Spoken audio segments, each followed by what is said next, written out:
Both of these teams have already clinched a berth in the NorCals, but only one will leave tonight as NCS champion. This could be the game of the year until next week when one of these teams has to play De La Salle in the NCS final. However, the event staff gave them no response when they asked why they were getting kicked out, and they were escorted down the ramp and out the back of Mizzou Arena. Or he could just sit out next year completely and prepare for next year's NFL draft. However, his time as a Missouri Tiger is over. When I got this game, I realized that it's going to be a pretty quick game, and not because it's just going to be a blowout, but both of these teams love to run the football. When I asked Gabe Vargas why he liked the game of basketball, he told me it's kind of like chess. You need all these sorts of pieces to make all these moves to get to your final goal.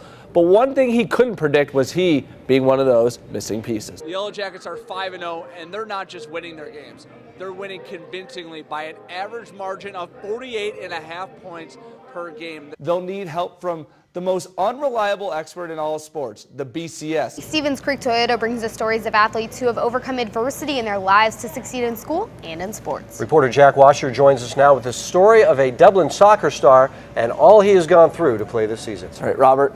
Growing up, Ali Amin's life was normal. A boy who just loved playing soccer.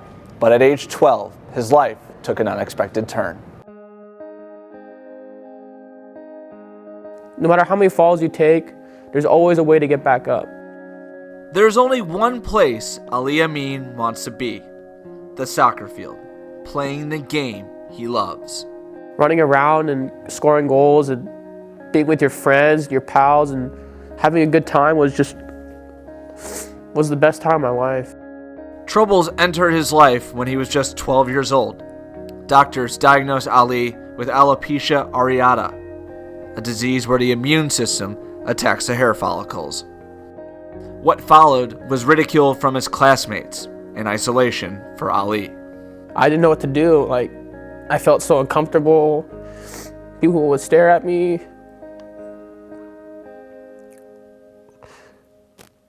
And people would just assume that I'm some kind of freak. Ali's struggles continued when doctors diagnosed his mom with sarcoma cancer, a soft tissue cancer, putting her in a fight for her life. This cancer was really bad, and she was doing whatever she could to survive it. Just before his 13th birthday, Ali's mother passed away. Ali moved in with his older sister Ariel. She became the mother figure in Ali's life. However, in March of 2012, troubles returned. Ali received a phone call from his father. Ariel was in a car accident. I remember clearly I said, "Dad, is she okay? Is she okay?" And then my dad's voice cracked, like he was gonna cry. And he said, "I don't know," like that. I was so afraid. I was like, please, I can't lose another someone that I love. Surrounded by family and friends, Ariel Amin passed away that night. I didn't know what to feel at that moment. I just collapsed. I didn't know what to think. With his mom and sister gone, Ali had nowhere to turn. So he moved in with his aunt in the short term. With high school just around the corner, he came back to the one place he loved. The thing that brought me back to myself was soccer, and I just had fun.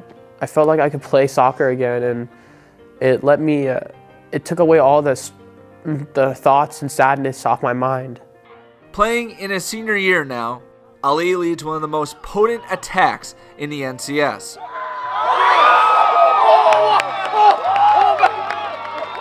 What was once a kid isolating himself from his peers, Let's go! is now a leader. Don't be front, son, no seeds on the bun. We be up in this drive. Saved by the game he loves. He had to fall twice in life, but really the important thing is how he picks himself, because that's going to define Ali, not the fall. The theme this year is no regrets, and that came directly from Ali. Play with no regrets, and that's him. He's back. On senior night, with his dad right next to him and his aunt nearby, Ali also walks with those he doesn't see. The memories of his mom and sister, always by his side. They support me my whole life, and I wish they would be with me, but they're with me in my heart, and that's what matters. They help me so much in life. No matter how many falls you take, there's always a way to get back up.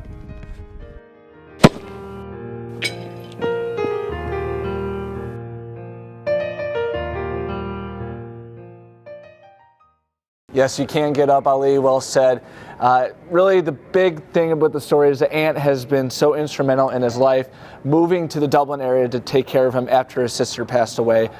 He now lives with his father, but still has a very strong relationship with his aunt, so big shout out to her.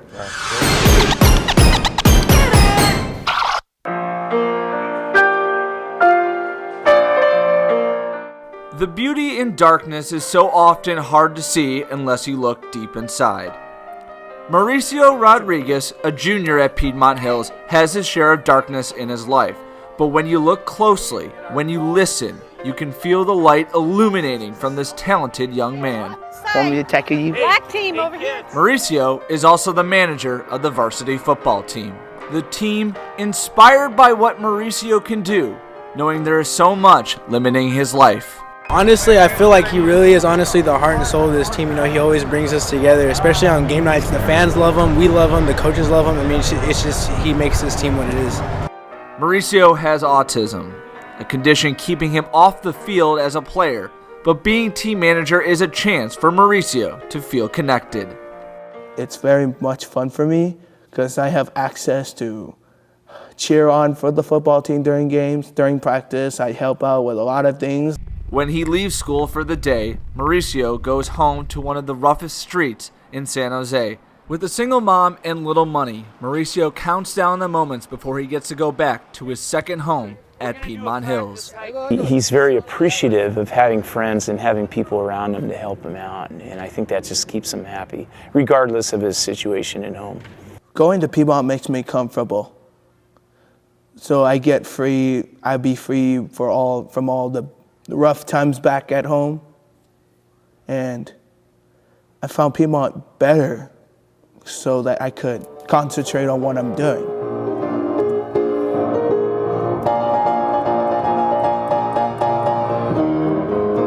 What makes Mauricio comfortable is music, specifically the piano. Mauricio is a musical savant, playing most of his music by ear. Whenever I hear a song, I could play it immediately.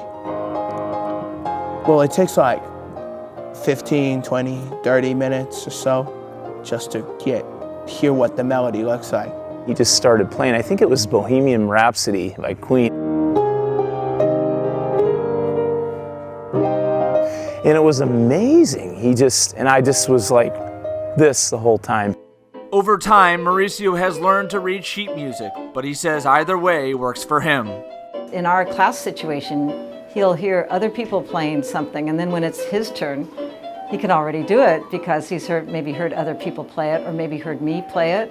It's really a gift for musicians to be able to do it that quickly and with very little error. Through the perilous. And yes, Mauricio is also a singer. Not holding back, no fear or anxiety, and that's the way Mauricio rolls.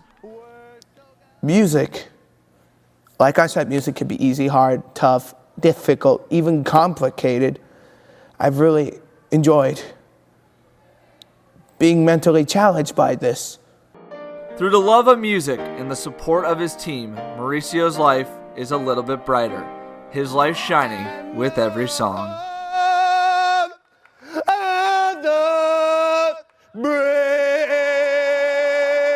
Let's hear it from Let's go! From the Ford Sports Desk, KOMU8 Sports.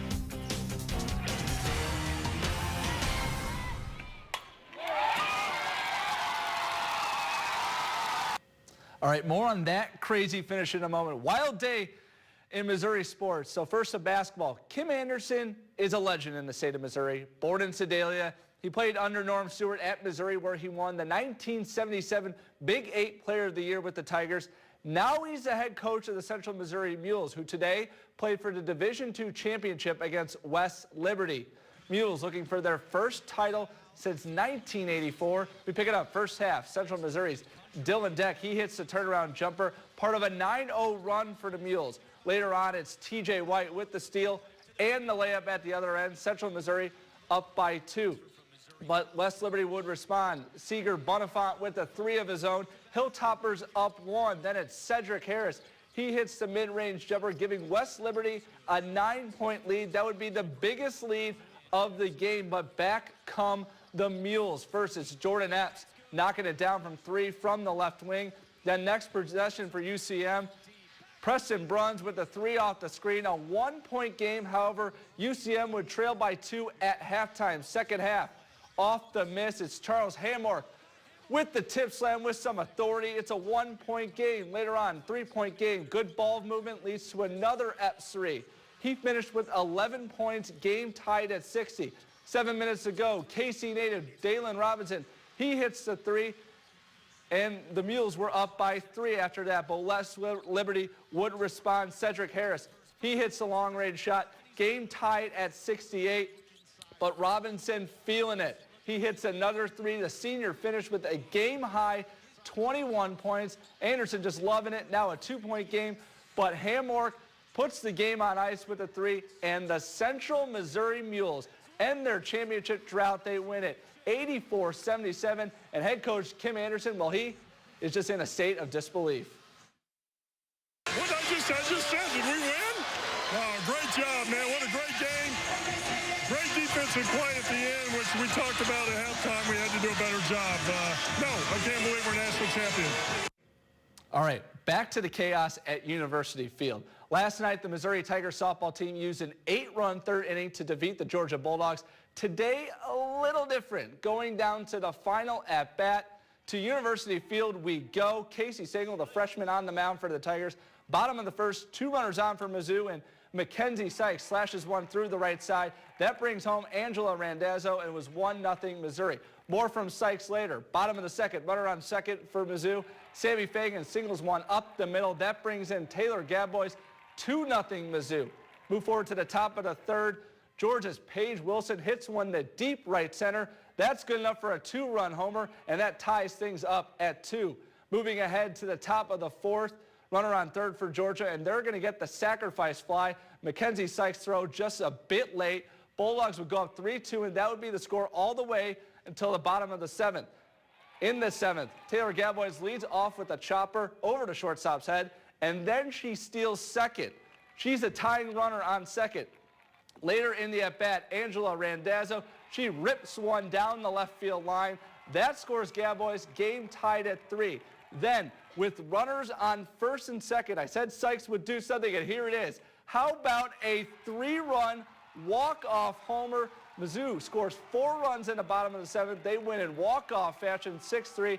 A big win for Missouri and head coach Aaron Earlywine. We've lost so many of these heartbreaking games that the law of averages was just bound to catch up for us to win one of them. And sometimes that's all it takes to get a team, feeling good and confident and playing a little bit better. It's just fun. There's no other feeling like it. It's just fun to get a good team win, and that's all we wanted. It wouldn't have mattered who hit that ball or if it had gone over, if it would have been a double, whatever. Just as long as we got the win, that's all that matters. And former Auburn Tiger and Kansas City Royal Bo Jackson watching Missouri and Auburn on the baseball diamond. Mizzou looking for the sweep. Bottom of the first, it's Demek Tomshay with an RBI single through the right side. Jordan Ebert crosses the plate. Auburn up 1-0. Move forward to the top of the third. 2 on for Missouri. And Logan Pearson squibs one just out of the reach of the second baseman. Jake Ring scores on the play, and that would tie the game at 1. 2 batters later now for Mizzou. Runners on first and second, and Dylan Kelly is going to slap one into left field with the runners going. Eric Anderson would score on the play, and Missouri would take a 2-1 lead. However, Auburn would eventually get to Missouri ace Brett Graves. Bottom of the fourth now, 2 on, nobody out, and Auburn's Keegan Thompson singles through the hole in the right side. Blake Austin would score, game tied at 2. Now 2 batters later, J.J. Schaefer for Auburn. He's going to bloop one into right. That would score Daniel Robert. And Auburn had a 3-2 lead. Now next batter, Mizzou looking to get out of the inning. And this looks like to be a double play ball, but it goes directly off Graves. Shortstop has no play. everyone safe. Auburn up 4-2. They would add 3 more in the 6th and defeat Missouri 7-3. However, Mizzou gets the series win, taking 2 of 3 from Auburn. And that's going to do it for sports.